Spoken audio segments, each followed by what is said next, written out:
is an explanation of the plans now being laid to throw the United States into a third world war. It was made a short time ago before a large group in the congressional room of the Willard Hotel in Washington, D.C. Both the speech and the question and answer period later so electrified the audience that a group of patriots has transferred it to two long-playing records which you may buy to play for friends, clubs, and your church groups in your community. The speaker is Mr. Benjamin Freedman, noted authority on Zionism and all of its schemes. Mr. Freedman is a former Jew, and I mean a former Jew. He has fought the communist world conspiracy tooth and nail and stands today as a leading American patriot. We now take you to the speaker's platform to present Benjamin Freedman.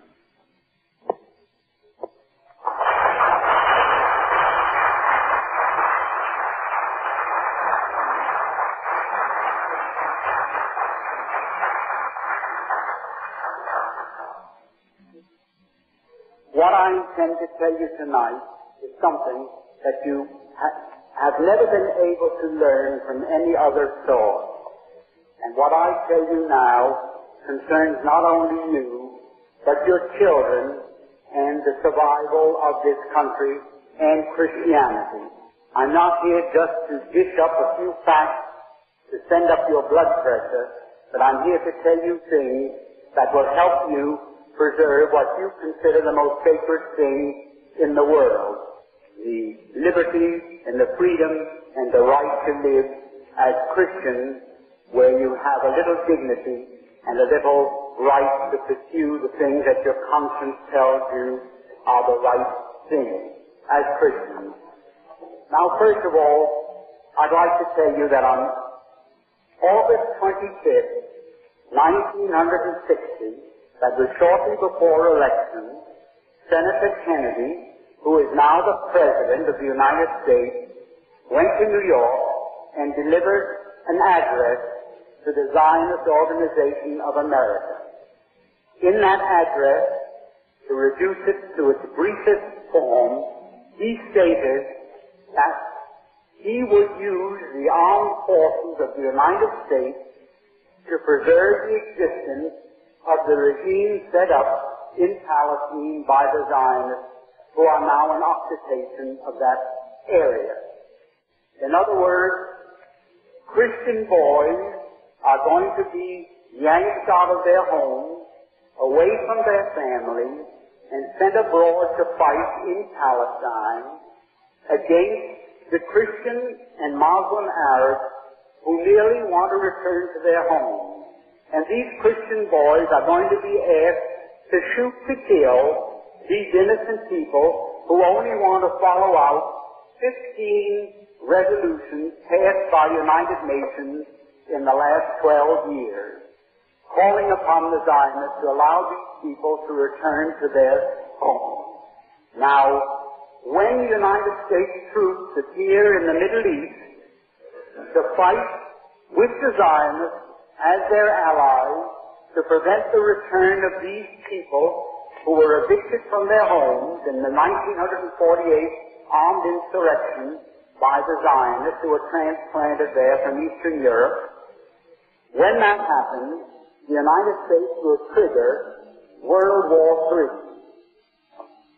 You say, when will that take place? The answer is, as soon as the difficulties between France and Algeria have been settled, that will take place. As soon as France and Algeria have settled their difficulties and the Arab world or the Muslim world has no more wars on their hands with France, they are going to move these people back into their homes.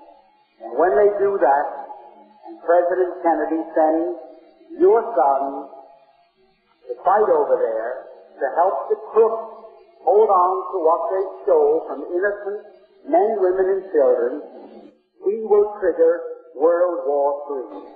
And when that starts, you can be sure we cannot emerge from that war a victor. We are going to lose that war, because there is not one nation in the world that will let one of their sons fight with us for such a cause. I know and speak to these ambassadors in Washington and at United Nations, and of the 99 nations there, I've consulted with maybe 70 of them, and when we go to war in Palestine to help the Jews retain possession of what they have stolen from these innocent people, we're not going to have a man there to fight with us as our allies. And who will these people have supporting them, you ask? Well, 4 days after President Kennedy, or he was then Senator Kennedy, made that statement, on August 28, 1960, the Arab nations called a meeting in Lebanon, and there they decided to resurrect or reactivate the government of Palestine, which has been dormant more or less since the 1948 armed insurrection by the Zionists.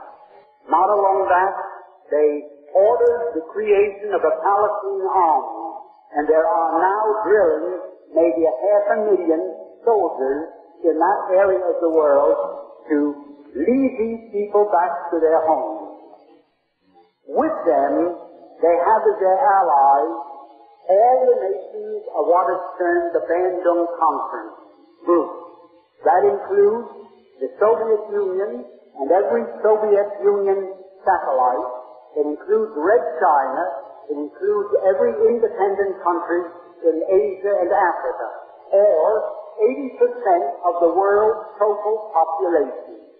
80% of the world's population, 4 out of 5 human beings on the face of the earth, will be our enemies at war with us. Not alone are they 4 out of 5 human beings now on the face of this earth, but they are the non-Christian population of the world, and they are the non-Caucasian, the non-white nations of the world. And that's what we say. And what is the reason? The reason is that here in the United States, the Zionists and their co-religionists have complete control of our government. For many reasons, too many and too complex to go in here. At this time, I'll be glad to answer questions, however, to support that statement. The Zionists and their co-religionists rule this United States as though they were the absolute monarchs of this country. Now you say, well, that's a very broad statement to make, but let me show what happened while you were... I don't want to wear that out. Let me show you what happened while we were all asleep.